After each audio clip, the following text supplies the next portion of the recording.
Hello and welcome to Smitty's. I am a wood cutting fanatic who loves to run a chainsaw. I run alcohol chainsaws, ported chainsaws, I race chainsaws, and I even run the occasional vintage. Now remember, I cannot do this without you. You're everything to the channel, so please remember, subscribe, give that thumbs up, leave that comment. Today, we are going to have a lot of fun. So how you doing? Today, we're going to be playing with some methanol. So I got this Joncutter 5800. It's another vanilla clone.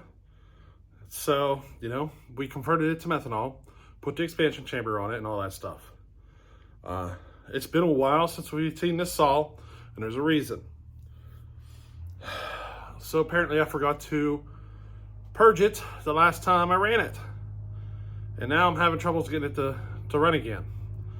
So that's basically what I'm just sitting here playing with. I'm trying to see if I can get this thing going again. But this saw does have the expansion chamber. It has all that stuff. And my goal here is to try to get it running, or at least see what I need to do to get it running, and, you know, get her backed up, get her back into the rotation, you know what I mean? We haven't ran it in a while, and I'd like to run it. Basically, I got a couple of videos coming, or I should say projects. I got some projects coming that are going to involve methanol, and I thought we could start it off by getting this one back up and running, getting her into some wood, and then moving on. See, this saw is methanol, has an expansion chamber, but it's not really ported. It's basically a base gasket delete with a little bit of extra intake timing added to it. Other than that, it's pretty much, you know, she's stock. So the performance levels you see off of this saw are coming from the combination of the methanol and the expansion chamber, which, you know, is pretty respectable. But anyway, this is it right here. It's in front of me. She's all filthy from sitting. I am actually playing with it right now, trying to get it to go. She's flooded, and I'm thinking the carburetor might be uncontrollably pumping fuel. I'm suspicious that's what's going on, but she just wants to keep flooding out. I'm just going to keep trying, though. It's a good possibility that my issues right now are literally just from the cold temperatures, because it's been quite cold, and, you know, the temperatures can help affect that, you know what I mean?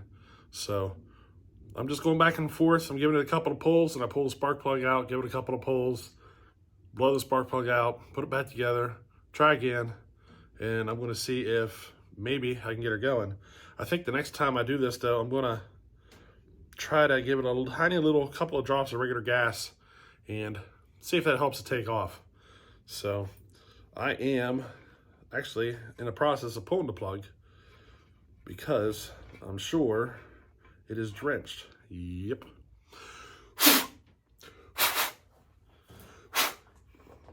So let me just turn the air compressor on, and we're going to be using the air compressor to help unflood this thing, because I've done it a few times now, and I'm pretty certain she could use it. In fact, I got the piston sitting at top dead center right now. I want to look in here.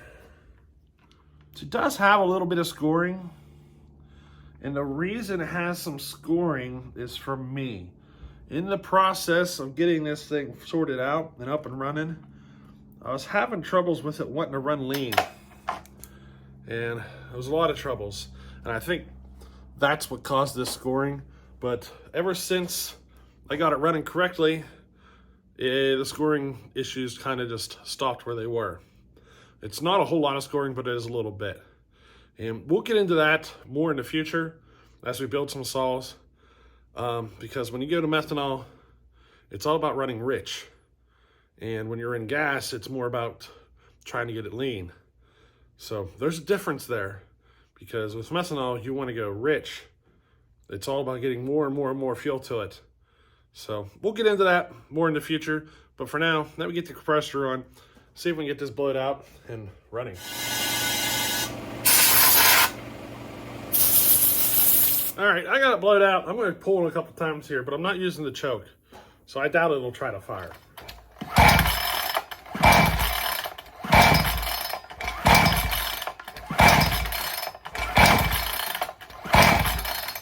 All right, let's try it now with the choke.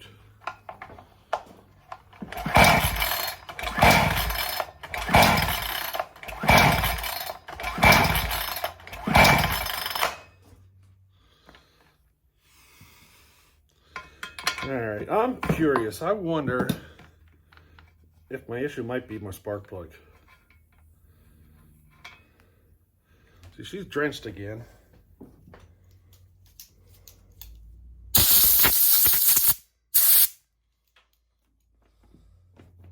See, I discovered I had to go to a colder plug with this saw, which might be the reason she just might be a little weak for these colder temperatures. I'm just spitballing here. I'm just trying to come up with something, you know what I mean?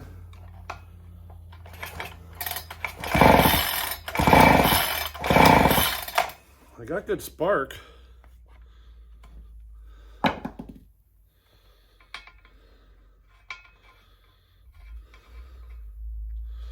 know what I should do? I'm going to hit this with a heat gun. Let's put some heat to it. Just warm it up a little, you know what I mean? Doesn't usually take very long. We're going to force some heat through here. Try to preheat it a little bit, get her going. You never know. Anything's worth a try. Some guys I've seen actually use a torch and put in there to heat up the cylinder a little.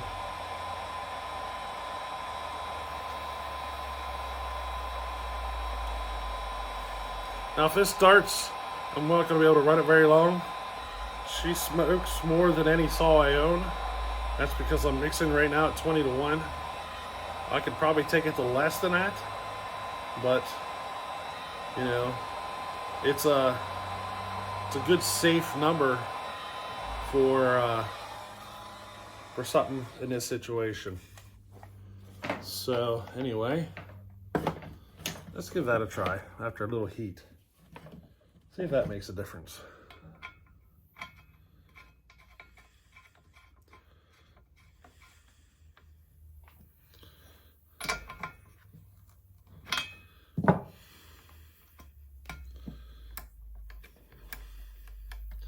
We're gonna try it with the choke. Hey.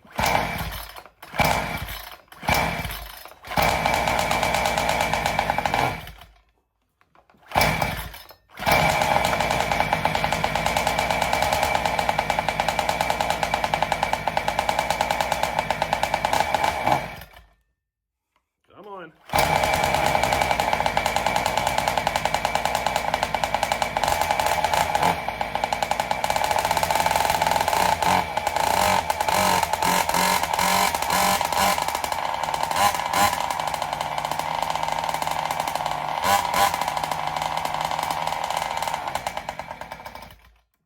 She needed warmed up.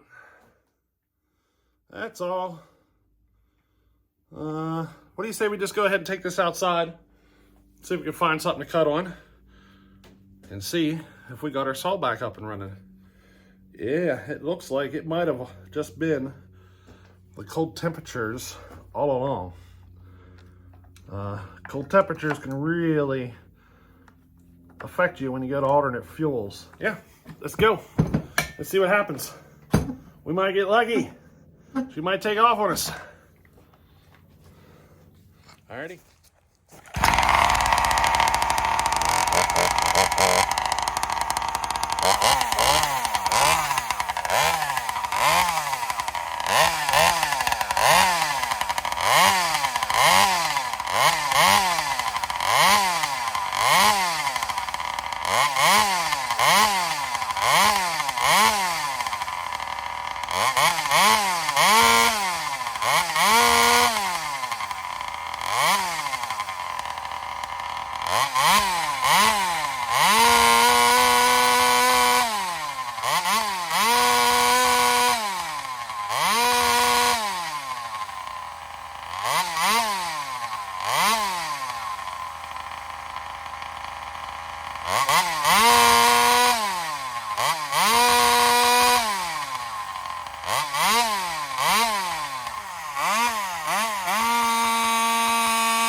So there we go.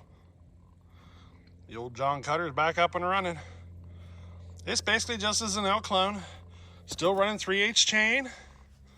I could have converted it to 325. I think these saws in stock form do better with 325 than 3/8.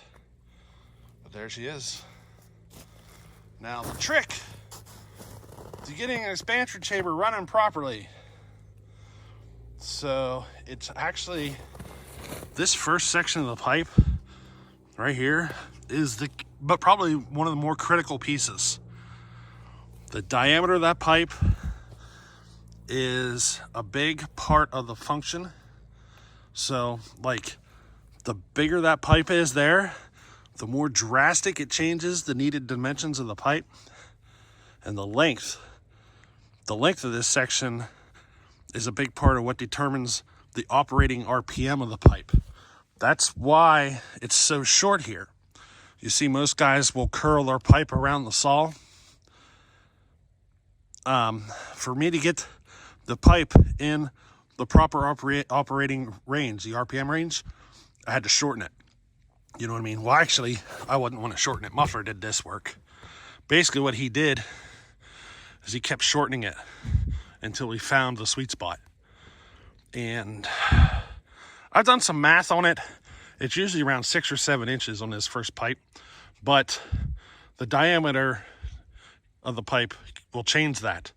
And a difference of even a 1/16 or 1/8 of an inch will make drastic differences on the total dimensions of the pipe. So she's a tricky business right up here. This is very critical. And you want to make sure you don't get any straight, hard turns. It needs to be swooping. You don't want anything with a hard turn, because that pulse wave needs to come out and back as smoothly as possible. So a nice swooping edge. You don't want any hard turns, because that'll really screw it up. But yeah, that's it. We're going to get into more of this. We got some projects coming. They're going to be, a little more involved. This is the same pipe I also run on the Wild Thing. So you're going to see me move this pipe to the Wild Thing and get the Wild Thing converted to methanol. There was only a few tenths of a second difference between us at Sawfest races last year. So I'm going to take the Wild Thing from a gas saw with the expansion chamber to a methanol saw with the expansion chamber. And we'll see if we can get enough of a gain to make a difference at the races. But there she is. It's been a while since we've seen this one. Finally got her up and running. There's no gasoline involved there. The fuel is VP Racing's M1 methanol. And a lot of your motorcycle, like speed shops and stuff, will carry it. Or if they don't carry it, they can get it. But don't be surprised if you're spending $60 or so for every 5 gallon. Now, if you are nearby a racetrack, something that does like sprint cars and stuff, a lot of times you can pull in there and buy it by the gallon out of a pump, just like anybody else. You just want to try to store it in a metal container. No light. You don't want light getting to it. That light will affect the whatever, I can't think of what it's called, but sunlight will break it down. So it's best to keep it in a metal container in a cool, dry place. But there we go. Back up and running. This is a fun saw to run. A lot of fun. She's loud. I like it. Now, if you guys are interested in this methanol stuff, we're going to be getting into more of this here very soon. I think, so I basically had 3 methanol projects to work on. The first one was to get this one up and running. And I thought I was going to have to do fuel lines, rebuild the carburetor and everything. And here, it was just because it's so cold, I couldn't get it to fire. So that's another thing for you guys to think of in these cold days. It's not a bad idea to have a heat gun or something handy to get them up and running good. They got to be at a certain temperature before they'll really run well. Alrighty, though. Hey, I hope you enjoyed this one, and we'll catch you in the next one.